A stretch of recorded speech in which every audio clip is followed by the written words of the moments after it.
Assalamualaikum, anda sedang menonton Sekilas Fakta 15 Jun 2023 bersama saya Nur Syah Mama Amin.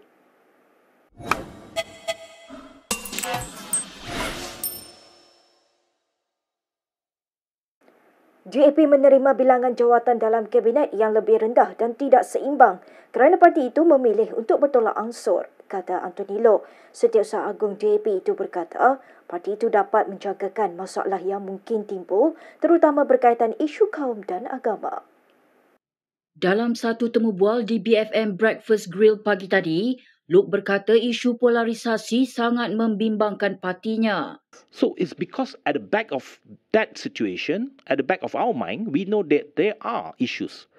There are polarization in the society and the polarization is real. Yes. And it is a danger for the very multiracial fabric of our country. And that is the reason why we take certain steps back, to ensure that this government can function. And you like it or not, Anwar Ibrahim is the best prime minister that you can have today. Tambahnya, jika pentadbiran pimpinan Anwar tumbang, satu-satunya pilihan yang ada ialah Perikatan Nasional yang menurut Luke bukan merupakan pilihan DAP. Tegasnya, kerajaan Perikatan Nasional juga akan dibentuk oleh gabungan yang tidak mempercayai kepelbagaian budaya. Mahkamah buat kali ketiga membenarkan Rosmah Mansor mendapatkan sementara pasportnya untuk ke Singapura mulai hari ini hingga 7 Julai. Pelepasan tersebut bagi melawat anak perempuannya Nuriana Najwa Najib dan diberi oleh panel 3 hakim Mahkamah Rayuan. Pasportnya kini ditahan oleh mahkamah sementara menunggu rayuan terhadap sabitan rasuah dan hukuman diputuskan. Pelepasan sementara pernah diberikan kepada Rosmah sebanyak 2 kali iaitu pada 15 Oktober 2021 dan 21 Mac 2023 bagi melawat anak dan cucunya di Singapura. Pada 1 September tahun lalu, Mahkamah Tinggi mendapati Rosmah bersalah dalam kes rasuah berkaitan projek tenaga solar hybrid bernilai 1.25 bilion ringgit. Dia dikenakan hukuman penjara 10 tahun dan denda 970 juta ringgit, namun mahkamah membenarkan penangguhan pelaksanaan sementara menunggu rayuannya. Dalam afidavit bagi menyokong permohonan itu, Rosmah berkata dia sedar natijahnya jika ingkar menuruti perintah mahkamah untuk hadir ke mahkamah bagi sebutan dan perbicaraan. Dia juga berjanji akan menyerahkan semula pasportnya kepada mahkamah selewat-lewatnya seminggu setelah pulang dari Singapura nanti. Datuk Seri Anwar Ibrahim memetik beberapa keputusan Dr. Mahathir Mohamad untuk mewajarkan pembatalan saman fitnah 150 juta ringgit beliau terhadapnya.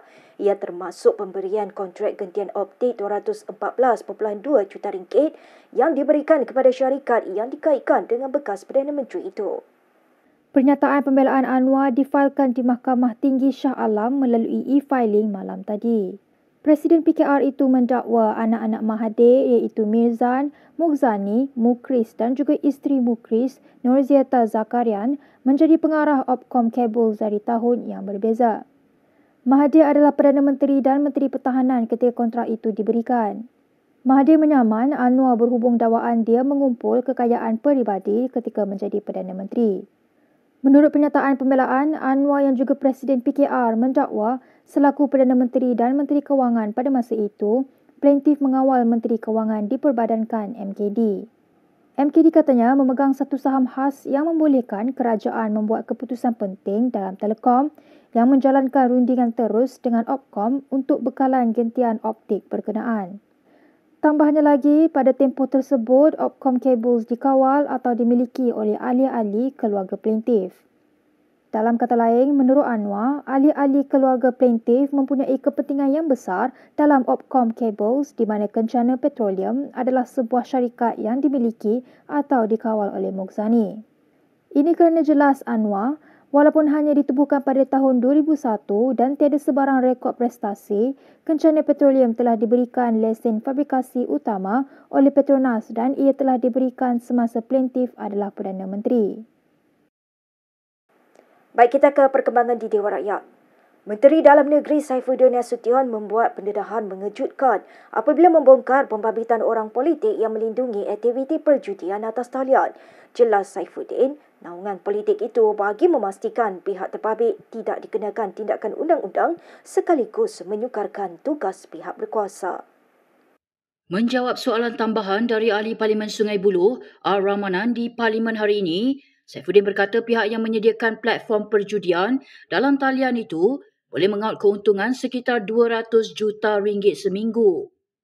Ya, memang wujud elemen naungan politik ke atas players ini.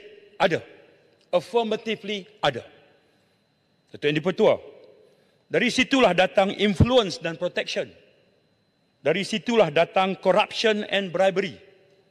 Dari situlah wujudnya tipis political will untuk mengadakan dan membaharui tekad untuk memerangi perkara ini habis-habisan. Jadi pusingan dia adalah players dinaungi dan dia membalas dia punya political master. Political master melindungi dia supaya tindakan tak diambil. Contoh, maklumat dibocorkan. Contoh, polis faham sungguh-sungguh tentang pattern ini. Wujud. Sebab itu, saya imbas sewaktu Tambun pada peringkat awal menjemput elemen ini. Dan kemudian SPRM melakukan siasatan dan tidak ada maklumat yang korporatif.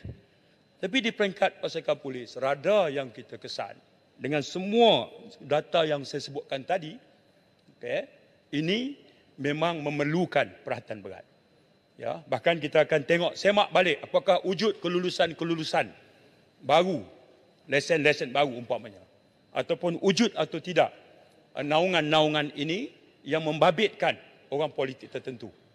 Dato' Yang di-Pertua, saya nak sebut bahawa ya, political patronage ini adalah kekangan terbesar yang dihadapi oleh KDN, oleh pasukan polis dan oleh kerajaan seluruhnya. Terima kasih. Dalam pada itu, Kementerian Pendidikan mengesahkan bahawa hampir 30,000 calon berdaftar tidak mengambil peperiksaan SPM tahun lalu. Timbalan Menterinya Lim Hui Ying berkata, jumlah tersebut termasuk calon persendirian berdaftar yang hanya mengambil 1 atau 2 mata pelajaran. Bilangan yang menduduki adalah 373,974. Yang baki itu 14,805 orang adalah calon pelbagai kategori. Sebab ada calon persendirian yang mengambil yang mendaftarkan hanya 1 pelajaran, ada yang mendaftarkan hanya 2 pelajaran. Jadi perselisihan iaitu yang berdaftar dengan yang menduduki adalah seperti yang disebutkan oleh Yang Maha Berhormat, iaitu seramai 29,663 orang. Itu adalah Yang Amat Berhormat ikut lebih kurang 30,000. Yang jumlah sebenarnya adalah 29,663 orang. Selasa lepas, Perdana Menteri Anwar Ibrahim mendedahkan seramai 30,000 calon direkodkan tidak menduduki SPM tahun lalu. Bagaimanapun semalam, Ahli Parlimen Putrajaya Muhammad Razif Jidin mendakwa Anwar memesongkan jumlah sebenar dengan memetik angka 14,858 calon yang dikeluarkan KPM. Bagaimanapun Hui Ying hari ini mengesahkan jumlah tersebut merupakan calon berdaftar yang mengambil 6 mata pelajaran termasuk calon persendirian. Baik, kerajaan perlu mempertimbangkan semula cadangan untuk mengenakan bayaran perkhidmatan kesihatan awam lebih tinggi bagi golongan berada. Ketika membahaskan kertas putih kesihatan, Pengerusi PN Muhyiddin Yassin berkata, langkah tersebut tidak boleh dilaksanakan secara tergesa-gesa. Dan untuk meringankan beban rakyat, kerajaan boleh mengecualikan golongan B40 daripada dikenakan bayaran. Tetapi kita tahu melalui kajian-kajian yang dibuat, ramai mereka yang tidak tergolong dalam kelompok B40 telah pun jatuh miskin akibat kenaikan kos sara hidup yang mendadak. Dan beberapa kajian yang saya lihat, termasuk yang dikeluarkan oleh Merdeka Center baru-baru ini, majoriti rakyat merasakan kedudukan keuangan peribadi mereka pada tahun ini lebih teruk berbanding tahun yang lalu. Dan dapatan ini tidak terhad kepada golongan B40 saja. Jadi jika ada cadangan daripada kerajaan untuk menaikkan kadar bayaran rawatan kemudian kesihatan awam, saya minta supaya ianya ditangguhkan dahulu dan diteliti semula. Sementara itu, Ahli Parlimen PN dari Tanjung Karang, Dr. Zulkaf Perihanapi mempunyai pandangan yang berbeza. Strato fee KKN semasa perlu disemak semula dengan segera.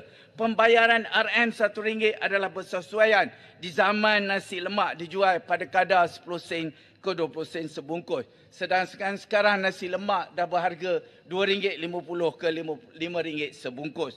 Fee atau kos yang statik atau beku pada RM1 ini adalah antara penyumbang utama kepada perkhidmatan kesihatan KKM yang statik dan terkebelakang. Adakah wajar dengan kos RM1 ini, maka pesakit-pesakit dibiarkan menunggu berjam-jam di perkhidmatan kesihatan kerajaan.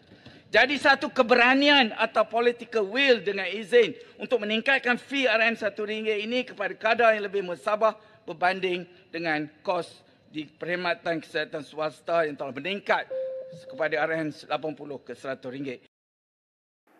Berita seterusnya. Kerajaan masih mengkaji mekanisme yang harus digunakan untuk melaksanakan subsidi bersasar bagi diesel dan petrol.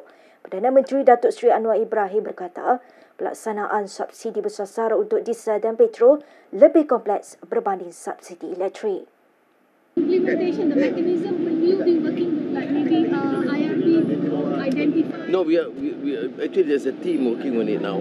There will be some proposals, but we're not very convinced in terms of its effectiveness during implementation. Very complex. Unlike electricity, you know the house, you know the factory, so it's okay. But the diesel is difficult. Okay, the car, but sometimes the driver, sometimes it's difficult. Sometimes they can take from a small car and then pass on to the big car. So all these things have been studied. And what is the timeline, Kalau siap besok lah, tapi we are working on it. Sebelum ini, Perdana Menteri itu berkata adalah tidak munasabah untuk kerajaan meneruskan subsidi seperti tarif elektrik dan kos mengerjakan haji kepada golongan T20. Terdahulu pagi tadi, Anwar meluangkan masa beramah mesra dengan peniaga dalam lawatannya ke Pusat Penjajah Madani di Jalan Tuanku Abdul Rahman di Kuala Lumpur. Berikut beberapa lagi ringkasan berita untuk hari ini.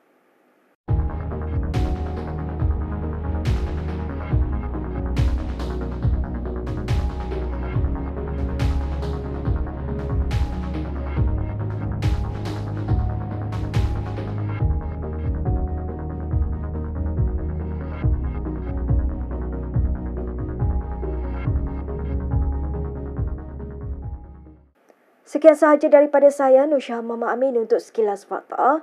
Untuk lebih banyak berita, anda boleh melayari kinitv.com. Anda juga boleh mengikuti kami di Instagram, Twitter, YouTube dan Facebook. Salam hormat dan jumpa lagi.